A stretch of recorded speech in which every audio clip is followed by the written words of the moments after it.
오늘 저에게 주신 하나님의 말씀은 신약성경 빌립보서 2장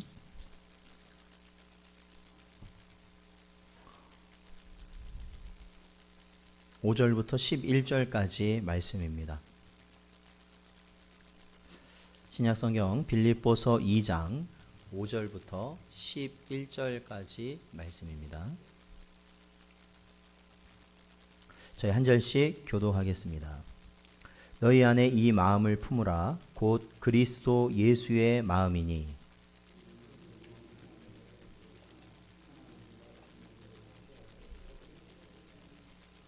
오히려 자기를 비워 종의 형체를 가지사 사람들과 같이 되셨고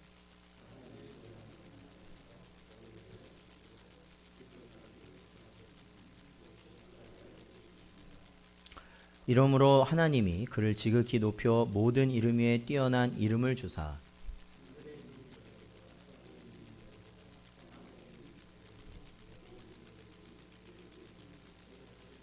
함께 읽겠습니다.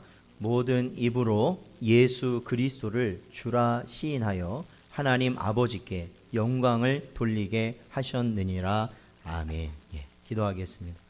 하나님 아버지 감사합니다.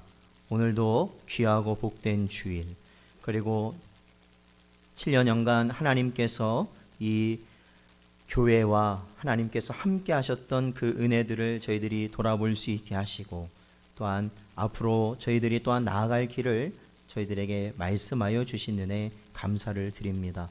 오늘도 이 시간 저희들 예배함으로 나가는 심령들 가운데 하나님 함께 하시고 오로지 주의 길을 따름에 부족함이 없는 그러한 백성들, 또한 증인의 삶에 부족함이 없는 그러한 주의 자녀들 되게 하여 주시옵소서. 간절히 바라옵고 예수님의 이름으로 기도하옵나이다. 아멘. 오늘은 저희가 웨스트민스터 소요리 문답 제21문부터 23문까지를 저희들이 오늘 살펴보겠습니다. 제가 문제를 읽으면 여러분이 답을 읽어주시기 바랍니다. 21문입니다. 하나님의 선택하신 자의 구속자가 누구신가?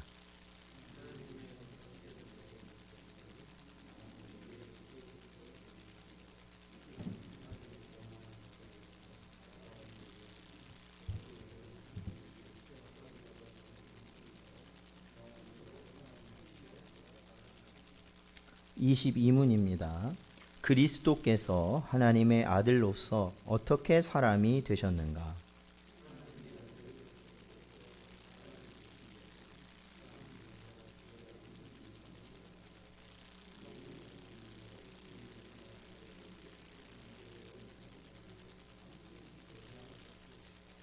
(23문) 그리스도께서 우리의 구속자로 무슨 직분을 행하시는가?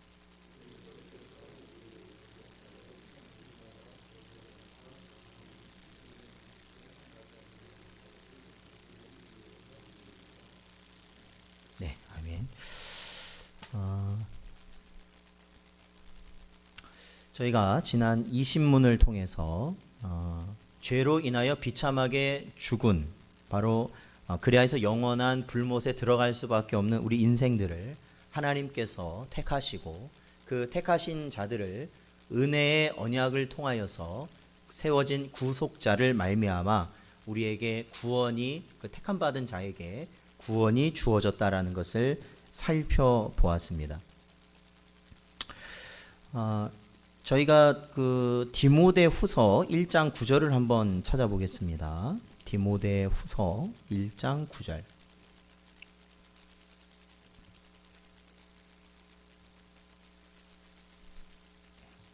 빌립보서에서 좀 더 뒤로 가시면 나옵니다. 디모데후서 1장 9절 말씀 같이 읽어보겠습니다. 시작.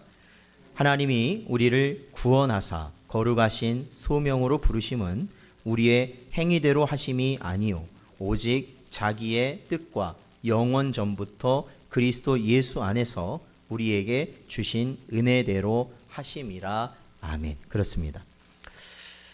하나님의 선택하심, 그리고 선택하신 자들을 그리스도 안에서 거룩하게 하심, 그리고 거룩하게 하신 자들을 통하여 하나님께서 영원토록 찬양 받으심, 이것이 하나님의 예정하심과 그리고 그 과정과 그 결과라고 성경은 우리에게 가르쳐주고 있는데, 바로 이러한 하나님의 선택이 어떻게 해서 이루어졌느냐면 그것은 우리 인간의 보여지는 행위나 공로나 다른 것이 아니라 오직 하나님 아버지의 기쁘신 뜻으로만 하나님께서는 저희를 택하셨다고 말씀하고 있다는 겁니다.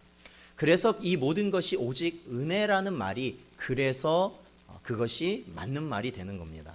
만약에 하나님의 택하심을 우리가, 전적인 택하심을 우리가 부정한 채 우리의 인생이 어느 정도의 아주 약간의 1%의 결정권이라도 우리 안에 있다라고 말을 한다면, 아니면 공로가 우리 안에 아주 조금이라도, 아주 미세한 공로가 우리 안에 있다고 한다면 그것은 하나님의 은혜라고 말할 수가 없게 되기 때문에 그렇습니다.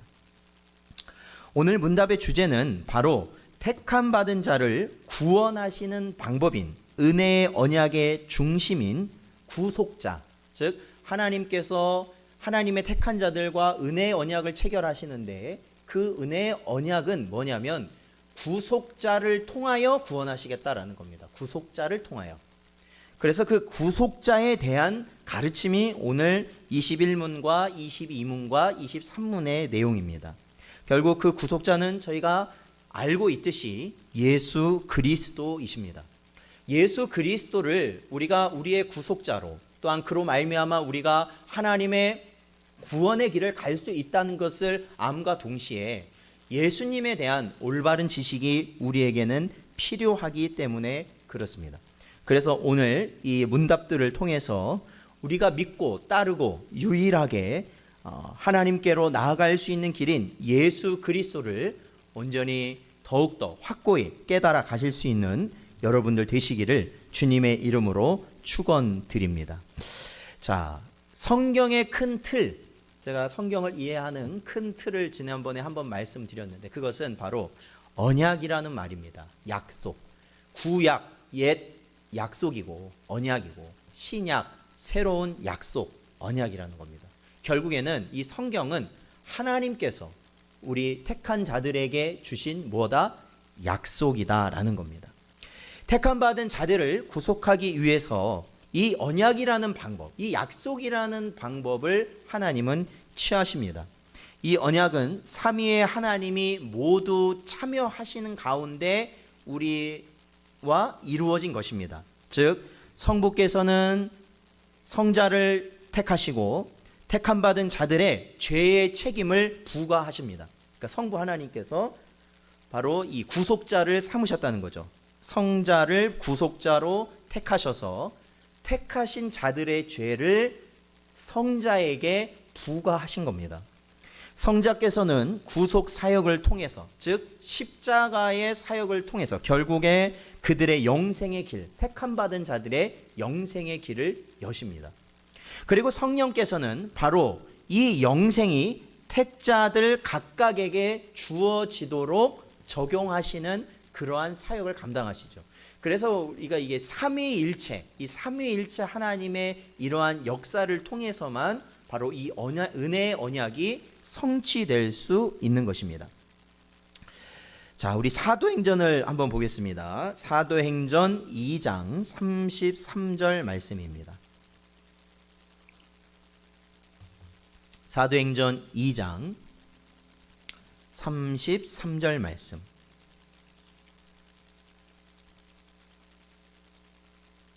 같이 읽겠습니다. 시작. 하나님이 오른손으로 예수를 높이심에 그가 약속하신 성령을 아버지께 받아서 너희가 보고 듣는 이것을 부어 주셨느니라. 아멘. 저희가 방금 본 사도행전 2장 33절에 어떠한 하나님이 드러나 있습니까? 2장 33절 보면 삼위일체 하나님이 드러나신 거죠. 그렇죠? 성부 하나님께서 예수 그리스도를 어떻게 하셨어요? 살리셔서 승천케 하시고, 승천하신 예수 그리스도께서 어떻게 하셔요? 약속하신 성령을 이 땅에 보내시는 겁니다. 그러니까 이것이 은혜의 언약인 거죠. 바로 이러한 삼위일체 하나님의 역사를 통해서 우리는 구원이라는 은혜를 우리가 누리게 되는 것입니다. 그래서 우리가 모든 예배, 그러니까 우리의 신앙생활을 하는 모든 것 가운데 다 우리가 하나님이라고 지칭하고 아니면 예수님이라고 지칭하지만 모든 거에는 다 삼위일체 하나님의 역사가 반드시 깃들어져 있다라는 것을 여러분이 이해하셔야 됩니다. 여러분 기도하시잖아요. 기도. 자, 우리가 평소에 하는 기도, 우리가 보통 집에서도 하지만 이런 공적 기도를 하면서도 우리가 기도하죠. 자, 기도를 할 때 이 기도를 우리는 누구에게 하는 겁니까? 기도를 누구에게 하세요? 하나님께 하십니까? 그 하나님은 어떤 하나님이십니까? 우리는 삼위일체 하나님을 믿는데 그 하나님 어떤 하나님이세요? 삼위일체 하나님이신가요? 자, 이 기도라는 예를 제가 한 가지 들어드리면서 삼위일체 하나님의 역사와 그분들에 관한 사역의 이해를 가지시기 바랍니다. 자, 기도라는 것을 받으시는 분은 누구시냐? 바로 성부 하나님이십니다. 성부 하나님. 왜 그러느냐? 여러분, 기도를 끝날 때 여러분은 기도를 어떻게 끝내십니까? 예수님은 누구십니까? 성자이시죠. 성자. 즉 기도를 받으시는 분은 하나님이시지만 우리가 기도를 어떻게 드리느냐? 바로 성자 예수 그리스도의 보혈, 성자 예수 그리스도의 이름을 통하여서 하나님께 올려드리는 겁니다. 자, 그러면 자, 마지막 남았죠. 성령 하나님은 뭘 하실까요? 기도 가운데. 성령 하나님. 그것은 하나님의 택한 백성이 하나님께 올려드릴 수 있는 합당한 기도를 하도록 우리 마음 가운데 역사하시는 분이 성령 하나님이십니다. 우리가 예배를 드리는 것도 마찬가지, 다 마찬가지입니다. 이 삼위일체 하나님. 그러니까 우리가 히브리서를 보면 우리가 누구의 힘입지 않고서는, 누구를 의지하지 않고서는 아버지께로 나갈 수 없다고요? 예수님을 의지하지 않고서는 아버지께 나갈 수 없는 거예요. 그런 의미입니다. 그래서 우리가 성부와 성자와 성령 하나님, 바로 이 삼위의 하나님의 역사하심이 우리의 모든 신앙 가운데 깃들어져 있다라는 것을 우리는 기억해야 되는 것이죠. 자, 그렇다면요, 오늘 우리는요 21문에서 저희에게 가르치고 있는 누구에 대해서 우리가 살펴볼 것이냐, 그것은 바로 하나님의 선택하신 자의 구속자는 누구인가라는 겁니다. 구속자. 그 구속이라는 말은 여러분, 이 단어 자체로는 종이나 포로로 끌려간 자를 어떻게 하는 거냐, 값을 치르고 구해내는 겁니다. 구속이라는 말은요. 그러니까 뭐 우리가 구속도 있고 대속도 있고 뭐 여러 가지 구원과 관련된 말들이 있는데, 구속이란 말은 그래요. 구속이라는 말은 값을 치르고 구해내는 것을 구속이라고 말을 합니다. 인간의 시작을 우리가 살펴보았지 않습니까? 인간의 시작은 어땠습니까? 죄로 인한 타락이었습니다. 결국 첫 언약을 어김으로 인하여서 사람은, 모든 인생은 죄와 죽음과 사탄의 종이 되어버리는 그러한 처지에 빠지게 되었죠. 그게 비참한 처지라고 우리가 요리문답을 통해 보았죠. 바로 그렇게 되어 있는 자들을 어떻게 하시냐면, 그러한 상태에 있는 자들을 값을 치르시고 그들을 어떻게 하시냐면 자신의 소유로 삼으셨다라는 겁니다. 원래는 사탄의 죄의 이 사망에 갇혀있는, 그러한 거기에 갇혀있는 자들을 바로 구속자 되신 예수 그리스도께서 어떻게 하신다? 값을 치르시고 그들을 데려와서 자신의 소유로 삼으셨다라는 거죠. 자, 에베소서 2장 1절 말씀을 보면요, 그는 허물과 죄로 죽었던 너희를 살리셨도다 라고 이렇게 기록되어 있습니다. 뭐로 죽었다고요? 허물과 죄로 죽은 너희를 살리셨다라는 겁니다. 이 구속은 성부께서 택하신 자들에게 해당하는 것입니다. 이를 위해서 성자께서는 자신의 핏값을 지불하셨던 것이죠. 그러니까 하나님이 택하신 자들, 그들도 역시 죄인 아닙니까? 그 죄인들의 죄의 값을 치르시기 위해서 예수님은 자신의 피를 흘리셔야 했다라는 것이죠. 자, 우리 베드로전서를 한번 보겠습니다. 베드로전서 1장 18절에서 19절까지 말씀입니다.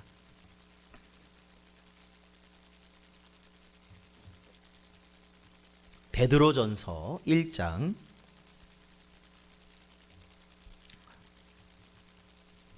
18절에서 19절 말씀. 자, 같이 읽어보죠. 시작.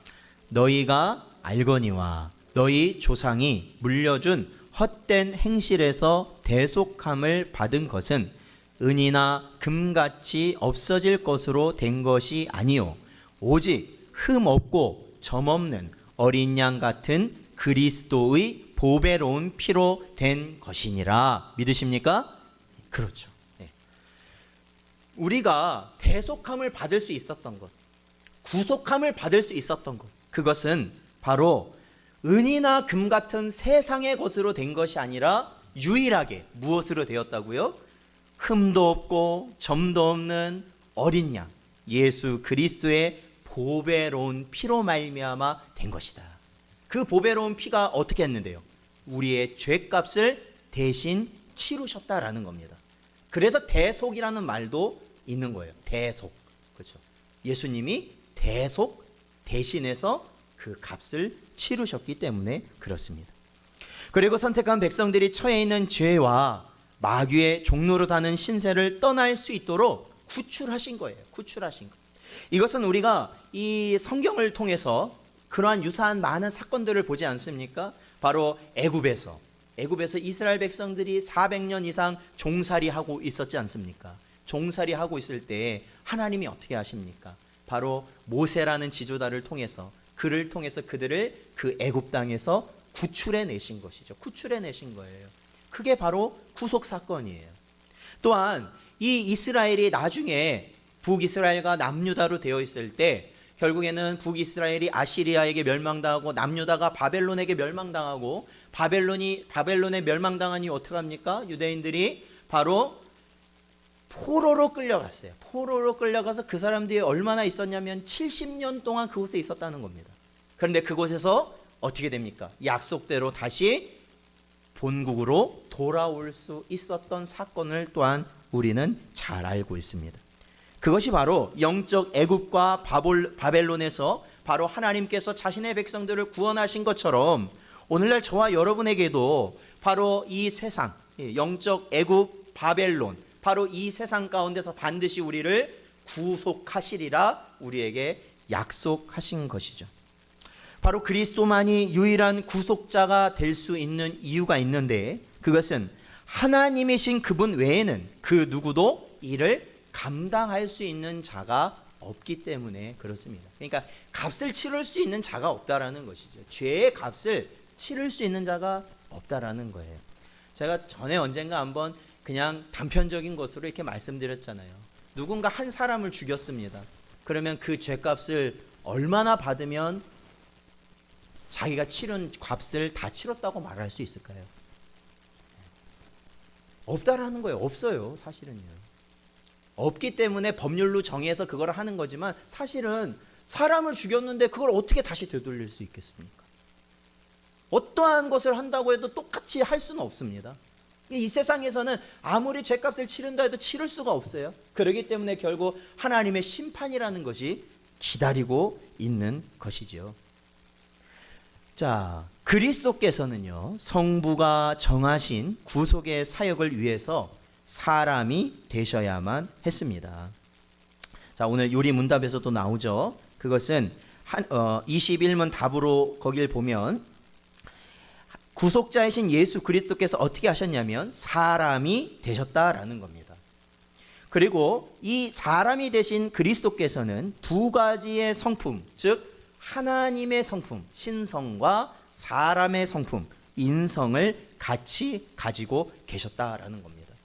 자, 오늘 저희들이 본문 말씀으로 읽은 이 빌립보서 2장을 보면 자, 6절을 보면 이렇게 돼 있잖아요. 예수님에 대한 말씀이거든요. 6절을 보면 예수님은 근본 하나님의 본체시나 하나님과 동등됨을 취할 것으로 여기지 아니하시고, 그러니까 예수님이 원래 누구시라는 거예요? 근본 하나님이시라는 겁니다. 하나님이셔요. 하나님이신데 7절, 자 7절을 같이 한번 읽어보죠. 시작.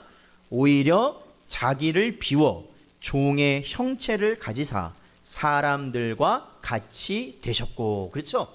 네, 사람과 같이 되셨다는 거예요. 자 8절도 읽어볼까요? 시작. 사람의 모양으로 나타나사 자기를 낮추시고 죽기까지 복종하셨으니 곧 십자가에 죽으심이라. 아멘. 그렇습니다.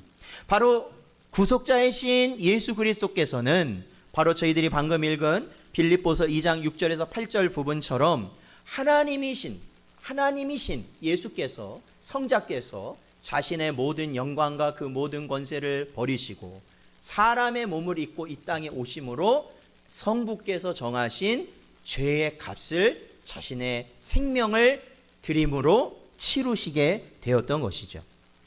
주님은 택함받은 백성들을 위한 고난의 죽음을 맞으시기 위해, 또한 하나님과 택함받은 백성들의 화목을 이루기 위해 대제사장이 되셔야만 했던 것입니다. 그래서 하나님이신 예수님이 누가 되었다? 인간으로 이 땅에 오실 수밖에 없었다. 오직 예수께서 사람이 되셔야 했던 이유는 하나님이 아니고서는 인간의 죄를 인해 받을 그 진노를 견딜 수 있는 존재가 아무도 없다. 예. 그렇죠. 하나님이 아니고서는 인간이 받아 견뎌야 되는 진노를 견딜 수 있는 존재가 없다라는 겁니다. 그리고 죄 없으신 하나님이 아니고서는 하나님의 공의를 만족시킬 수 있는 존재도 없다라는 것이죠. 그래서 예수님만이 바로 구속자가 되셔야 하는 것이고, 우리가 믿는 신앙이 뭡니까? 예수님은 신성을 가지심과 동시에 무엇을 가지셨다고요? 인성을 가지고 계신 분이 주님이시다라는 겁니다. 자, 그렇다면 그러한 분이 어떻게 해서 사람으로 이 세상에 오셨는가? 그것이 22문에 등장하는 건데, 그것은 하나님의 아들 그리스도께서 사람이 되신 것은 참 몸과 지각이 있는 영혼을 취하셨다라는 겁니다. 자, 우리가 이제 조금 상세히 생각할 건 뭐냐면, 우리가 보통 말하면 예수님이 이 땅에 어떻게 오셨냐고 그러면 사람이 되셨다라고 말을 하잖아요. 사람이 되셔서 이 땅에 오셨다라고 말할 때 단순히 우리는 그렇게 생각할 때요, 몸만 사람으로 오셨다라고 생각하기 쉽다라는 거죠. 몸, 그러니까 예수님, 하나님이 몸만을 취하셔서 이 땅에 오셨다. 근데 그것은 완전한 답이 아니에요. 정확하게는 바로 한 인간을 완전한 사람이 됐다라는 것은 그 육신 포함해서 그에게 있는 영혼까지도 함께 취하신 겁니다. 그래서 아까도 말씀드린 신성과 인성을 함께 가지고 있으신 분이 예수님이시다라는 겁니다. 그래서 그리스도의 오심은요, 동정녀 마리아의 성령의 역사를 통한 기적적인 잉태와 출산으로 진행되었습니다. 그래서 예수께서는 죄 없는 상태로 태어나신 것이죠. 원래 자연적인 생육 방식으로는 모두가 죄를 가질 수밖에 없잖아요. 남자와 여자의 이러한 생육 방법으로 태어난 모든 자들은 다 죄를 가질 수밖에 없는데, 처녀 마리아, 동정녀라는 것이 처녀예요. 처녀 마리아의 몸에 성령께서 기적적으로 잉태케 하셔서, 예수 그리스도를 잉태케 하셔서 출산하심으로 인해 예수님은 태어나시면서부터도 사람으로 태어나셨지만 뭐는 없으셨냐면 죄가 없으셨다라는 겁니다. 자, 우리 마태복음 1장 23절 말씀을 보겠습니다. 마태복음 1장 23절.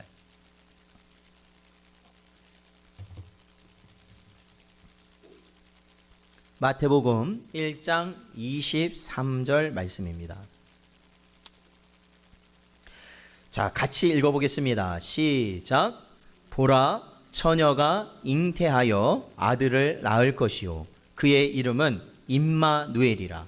하리라 하셨으니 이를 번역한즉 하나님이 우리와 함께 계시다 함이라. 아멘. 그렇죠.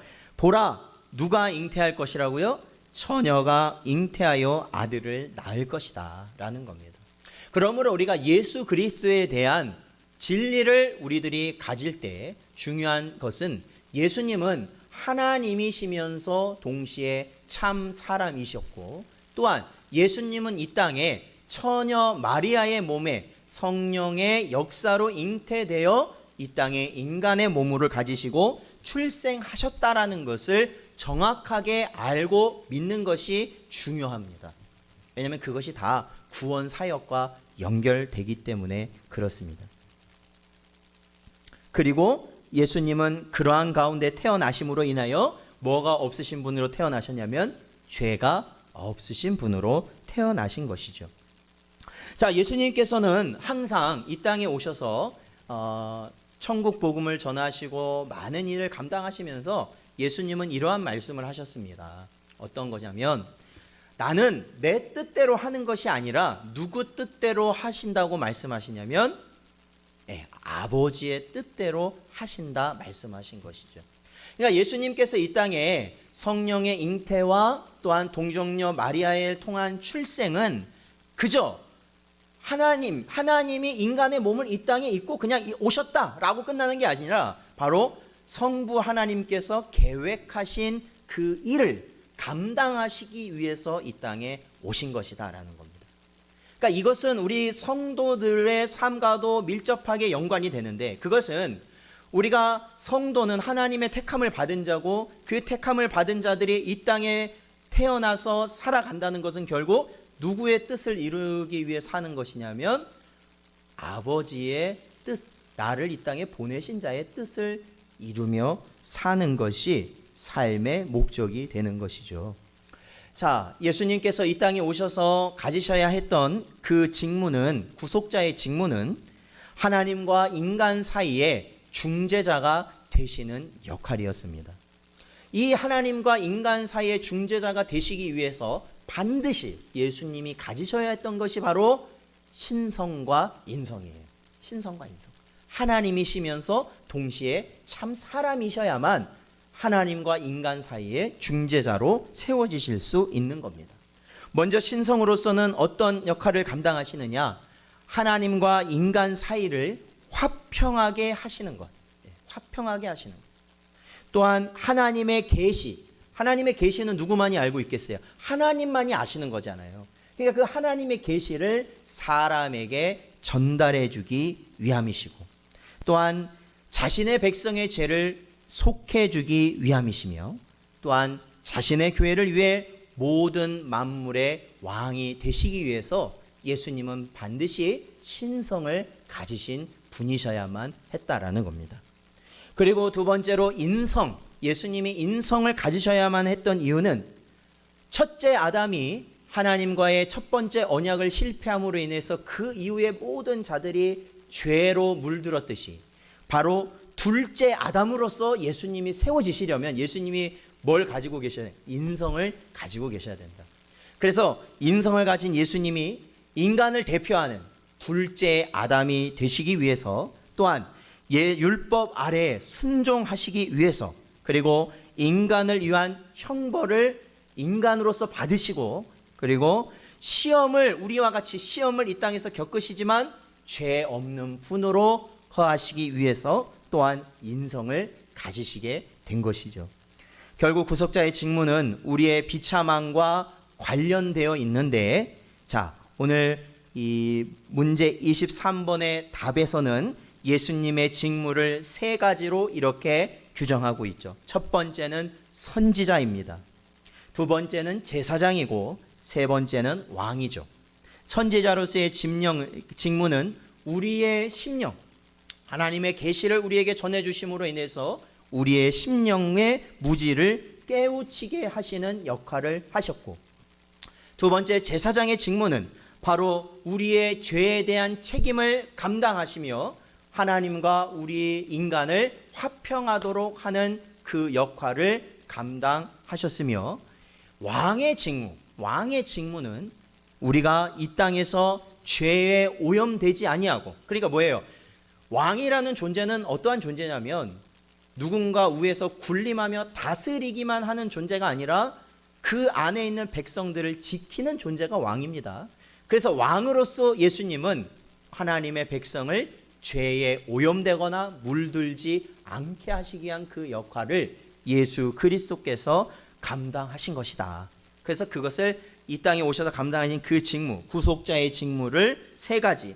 첫 번째는 선지자, 두 번째는 제사장, 세 번째는 왕으로서의 직무를 예수 그리스도께서 이 땅에 오셔서 감당하셨다라는 겁니다.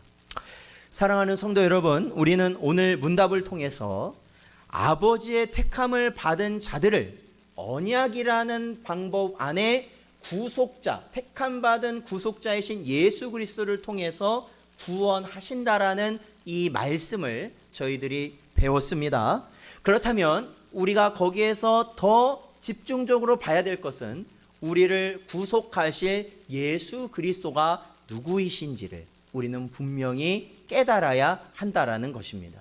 그 예수 그리스도께서는 하나님이시면서 동시에 참 사람으로 이 땅에 오셔서 동정녀 마리아의 잉태되셔서, 성령으로 잉태되셔서 이 땅에 태어나시고, 이 땅에서 하나님께서 그에게 맡기신 선지자로서, 제사장으로서, 왕으로서의 직무를 감당하신 분, 그분이 바로 구속자이신 예수 그리스도이시다.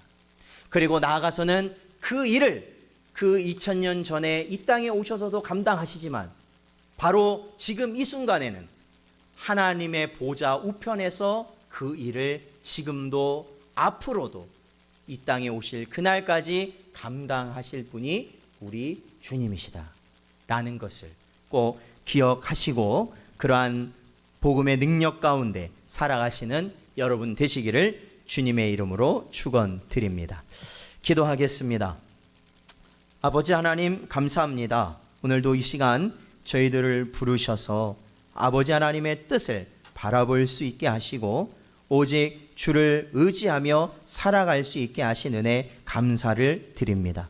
주님, 이 시간에도 저희들의 구속자 되신, 유일한 구속자 되신 예수 그리스도를 알 수 있도록 인도하여 주시니 감사합니다. 아버지 하나님, 언제나 예수 그리스도께서 참 하나님이시며 참 사람이심을 언제나 믿음으로 고백할 수 있는 자들 되게 하시고, 또한 동정녀 마리아를 통하여 성령을 통해 잉태하심으로 이 땅에 오셨고 죄 없으신 분이었음을 고백할 수 있는 저희가 되게 하시며, 또한 이 땅에서 선지자로서, 제사장으로서, 왕으로서의 모든 직무를 감당하신 분이심을 우리가 늘 고백할 수 있는 우리 모든 성도들 되게 하여 주시옵소서. 비진리가 난무하고 무엇이 진짜인지 알지 못하는 혼란스러운 이 시기를 살아가는 우리 모든 성도들 한 사람 한 사람에게 언제나 하나님 진리의 영이신 성령께서 올바른 길로 인도하시고 함께하여 주시옵소서. 간절히 바라옵고 예수님의 이름으로 기도하옵나이다. 아멘.